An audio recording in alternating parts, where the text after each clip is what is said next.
Je suis très heureux de venir passer quelques instants avec vous et particulièrement pour vous partager ce que le Seigneur a mis sur mon cœur. Et ce qu'il a mis sur mon cœur, je crois que cela va vous aider si vous acceptez de suivre cette recommandation. C'est une recommandation de la part du Seigneur.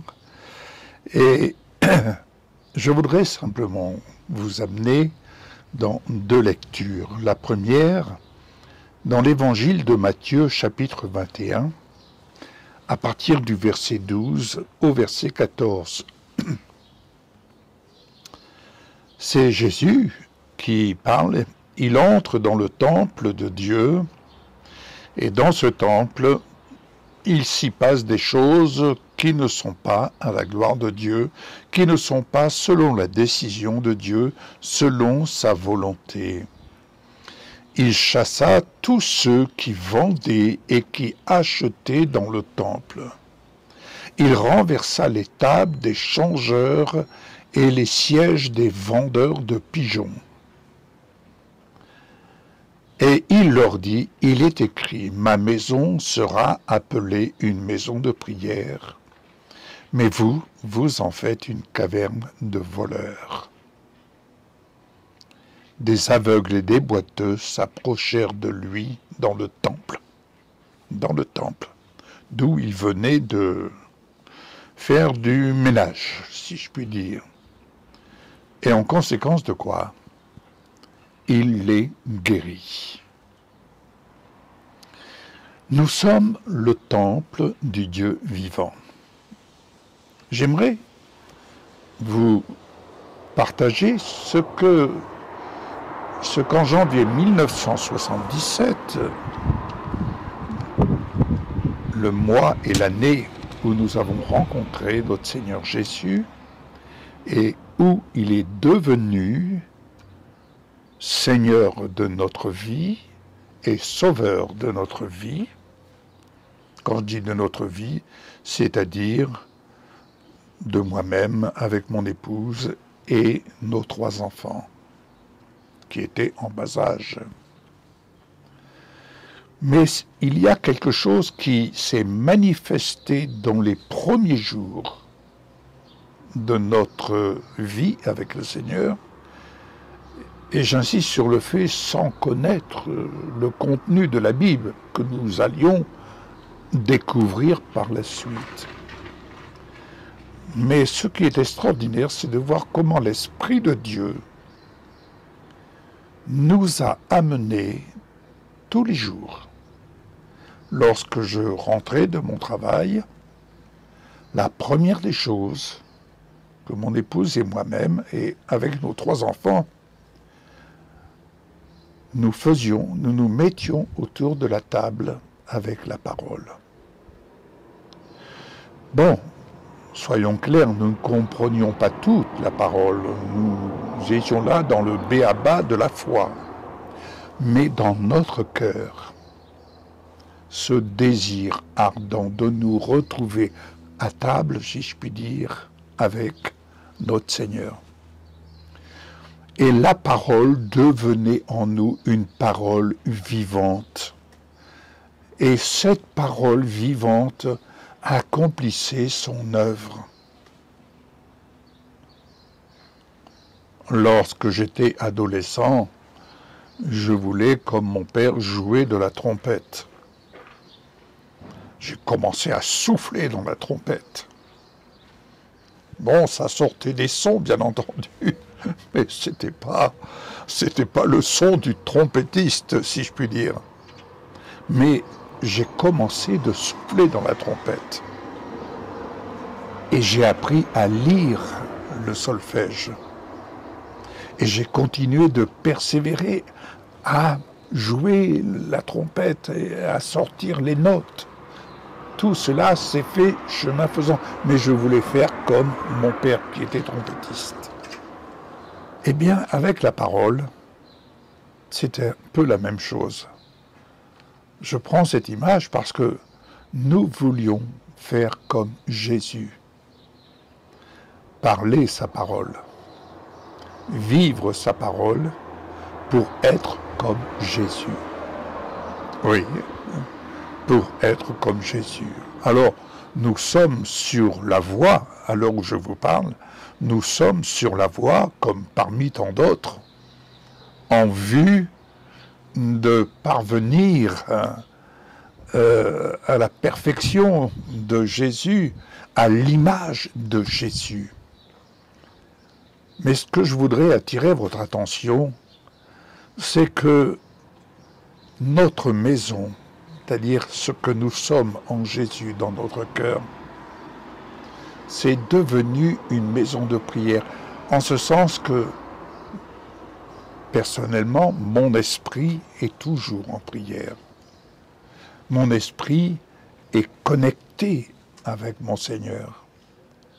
D'autant plus que le Saint-Esprit, lorsqu'il vient faire sa demeure, le Saint-Esprit demeure en nous. Il est le contenu et il déverse en nous le contenu inspiré de sa parole.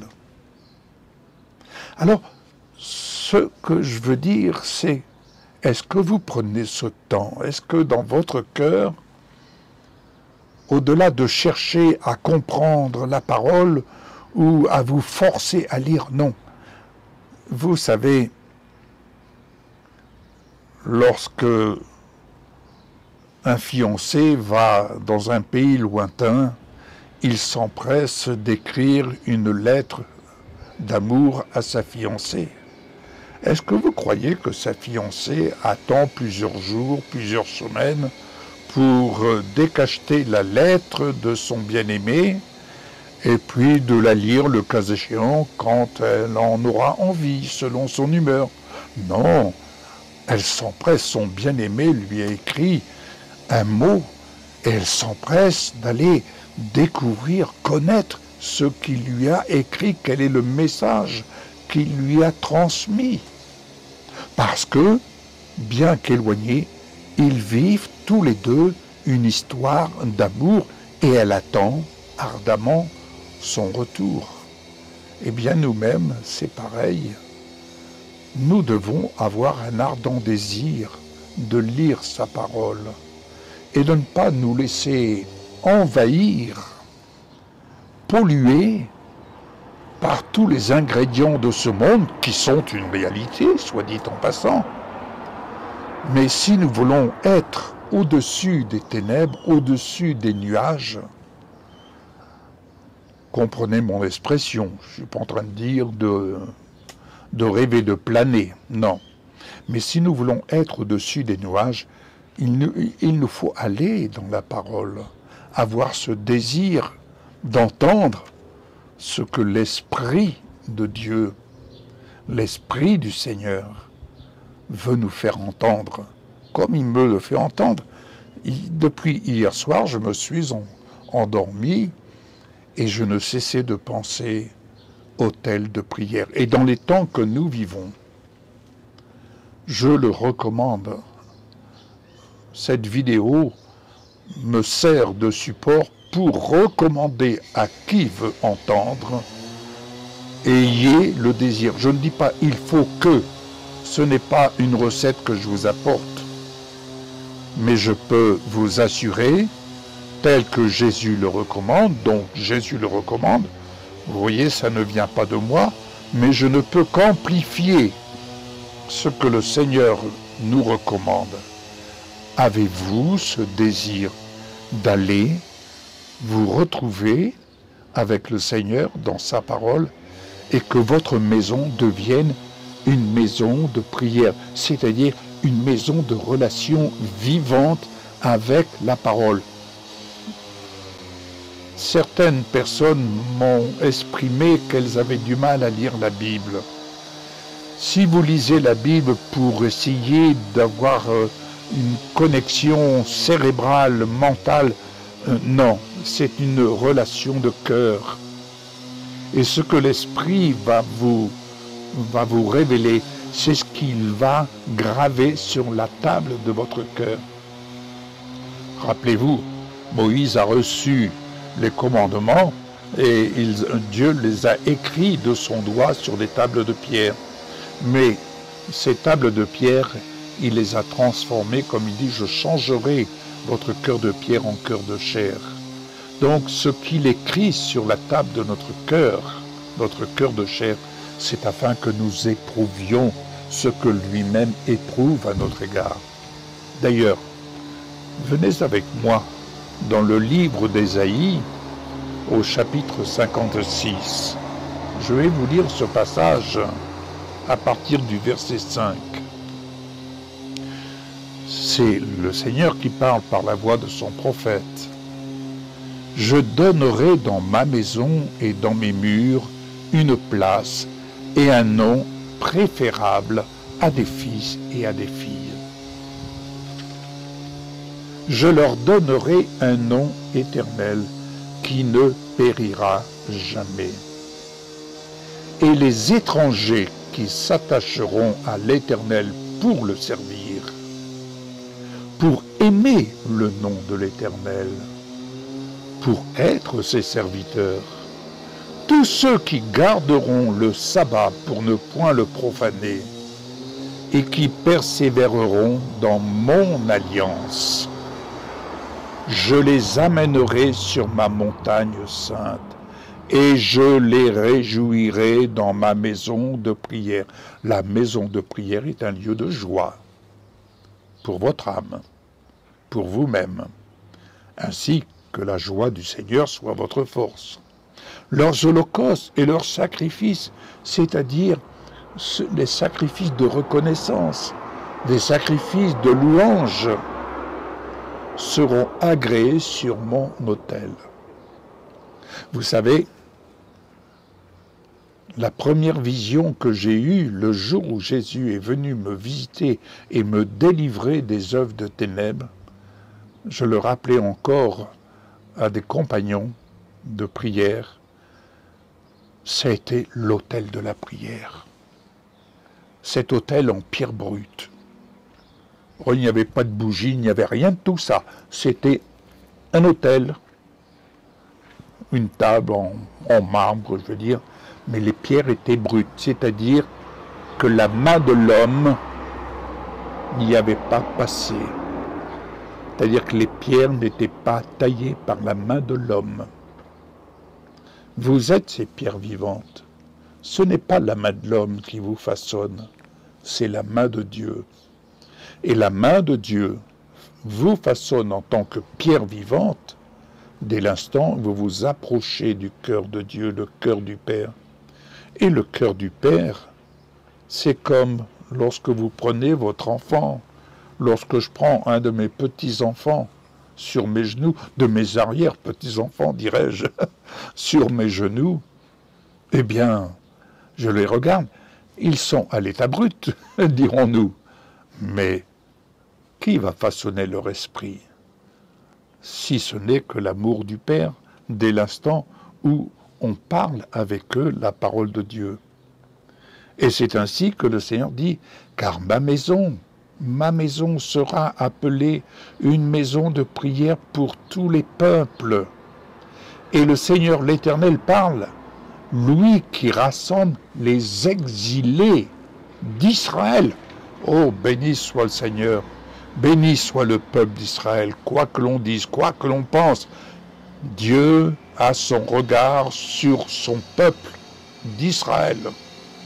Oui, quoi qu'ils disent, quel que soit le chemin par lequel il passe, il dit, je rassemblerai les exilés d'Israël. Retenez bien ça. Et il ajoute, je réunirai d'autres peuples à lui, aux siens déjà rassemblés. Vous savez pourquoi le Seigneur dit cela? Parce que notre salut vient des Juifs et nous sommes greffés à la racine. Oui, nous avons été greffés à la racine. C'est pourquoi je dis notre salut vient des Juifs. Béni soit le peuple d'Israël. Béni soit le Dieu d'Israël. Béni soit le Dieu d'Abraham, d'Isaac et de Jacob. Béni soit-il. Amen. Alors, bien-aimés, inclinez votre cœur et décidez, le cas échéant, c'est un conseil, une recommandation vraiment que je vous apporte à la lumière de la parole. Mais vous êtes seul avec vos enfants, avec vos parents et autres. Où que vous soyez, faites de votre maison une maison de prière. Pour vous-même, oui, Jésus lui-même se retirait sur la montagne. Il priait pour lui-même. Pensez à Jésus dans le jardin de Gethsémani, le combat qu'il a eu mené. Il a connu les pires souffrances qu'un être humain peut connaître, à telle enseigne qu'il a sué des grumeaux de sang. C'est la pire des souffrances. Il était là seul dans ce jardin. Les disciples s'étaient endormis, ils étaient appesantis par le sommeil. Et Jésus leur fera comprendre l'importance de veiller et de prier. Oui, à la lumière de ce qui se passe dans le monde, à la lumière de ce qui se passe dans mon pays de France, les choses bougent, on espère le meilleur, mais vous savez, un pays sans Dieu ne peut qu'aller à la dérive. Toutefois, comme une sœur l'exprimait dans une vidéo, notre pays de France a besoin que l'on prie pour lui. Bénissons et ne maudissons pas. Bénissons notre pays. Bénissons, bénissons, bénissons et relevons la tête. Mais tout se passe dans la maison, notre maison, qu'elle soit une maison de prière, une maison qui élève le nom de Jésus-Christ glorifié. Amen. C'est une exhortation. Je vous encourage vraiment à la mettre en application. Au revoir. Bonne journée en prière avec vous.